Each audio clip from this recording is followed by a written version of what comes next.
Saudara-saudari, adik-adik, Bapak Ibu, para sahabat Tuhan Yesus di Paroki Santo Yosef Medari dan di Stasi Santo Thomas Sayegan, juga para sahabat Tuhan Yesus dimanapun Anda berada. Berkah dalam, salam semangat, sehat selalu, tetap bahagia, dan senantiasa Tuhan memberkati Anda semua. Kembali marilah kita belajar ilmu sejati pada hari Senin tanggal 20 Juni tahun 2022, hari biasa pekan ke-12. Marilah kita mengawali belajar ilmu sejati kita dengan berdoa. Dalam nama Bapa, Putra, dan Roh Kudus. Amin. Allah Bapa, tujuan hidup kami, semoga kami patuh setia melaksanakan tugas yang kami terima dari-Mu. Perkenankanlah kami berusaha agar dunia ini layak didiami setiap orang sesuai dengan cita-cita Yesus Kristus, jalan kehidupan kami yang bersama Dikau dalam persatuan Roh Kudus, hidup dan berkuasa Allah sepanjang segala masa. Amin.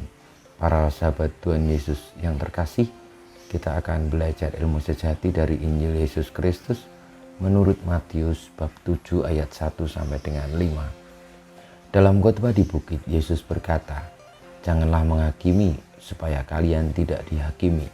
Karena dengan penghakiman yang telah kalian pakai untuk menghakimi, kalian sendiri akan dihakimi. Dan ukuran yang kalian pakai untuk mengukur akan ditetapkan pada kalian sendiri. Mengapakah engkau melihat selumbar di mata saudaramu, sedangkan balok dalam matamu sendiri tidak engkau ketahui? Bagaimanakah engkau dapat berkata kepada saudaramu, biarlah aku mengeluarkan selumbar itu dari matamu, padahal di dalam matamu sendiri ada balok? Hai orang munafik, keluarkanlah dahulu balok dari matamu sendiri, maka engkau akan melihat dengan jelas untuk mengeluarkan selumbar dari mata saudaramu." Demikianlah sabda Tuhan, terpujilah Kristus. Para sahabat Tuhan Yesus yang terkasih, dalam khotbah di bukit, Tuhan Yesus memberikan kepada orang-orang yang mendengarnya, para muridnya, sabda kebijaksanaan tentang bagaimana menjalani hidup yang baik dan benar. Salah satunya adalah supaya setiap orang yang percaya kepada Tuhan tidak lagi menjadikan dirinya pusat segala sesuatu, namun mencoba untuk melihat kembali diri sendiri dengan segala kekurangan dan segala kelemahannya sebelum menghakimi orang lain, sebelum menyalahkan orang lain.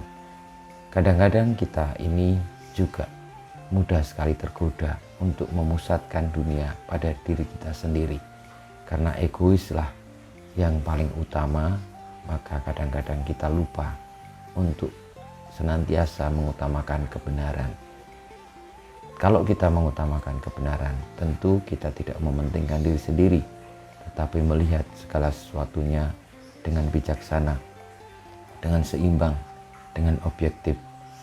Yang menjadi kebenaran, biarlah menampakkan diri sebagai kebenaran, bukan lagi diwarnai oleh kepentingan-kepentingan diri. Maka saudara-saudariku, marilah kita belajar untuk rendah hati, tidak mudah menghakimi, tidak mudah menyalahkan, tidak lagi memusatkan dunia pada diri sendiri, tidak mengagung-agungkan egoisme, tetapi mendengarkan suara Allah, menjalankan kebenaran yang telah diwartakannya, dengan terlebih dahulu mengoreksi diri sendiri, dan dengan rendah hati lalu belajar, kembali bertobat, dan mau untuk disempurnakan oleh Tuhan dengan memusatkan diri kepada Allah. Kita mohon berkat Tuhan, semoga hidup kita semakin hari semakin bermakna oleh karena Kristus tinggal di dalam diri kita, menguasai sepenuhnya hidup kita, dan senantiasa menuntun untuk senantiasa kita hidup di dalam kebenaran. Kemuliaan kepada Bapa dan Putra dan Roh Kudus, seperti pada permulaan, sekarang, selalu, dan panjang segala abad. Amin. Ya Yesus, jadikanlah hati kami seperti hati-Mu. Tuhan bersamamu dan bersama rohmu, kita semua hidup kita, perjuangan kita untuk senantiasa rendah hati, tidak mudah menghakimi, dan senantiasa berani untuk mengakui kesalahan dan kelemahan diri, lalu bergerak bertobat untuk menurut kepada Tuhan dan mengikuti sabda kebenarannya, senantiasa dibimbing, dilindungi, diberkati oleh Allah yang Maha Kuasa, Bapa dan Putra dan Roh Kudus. Amin.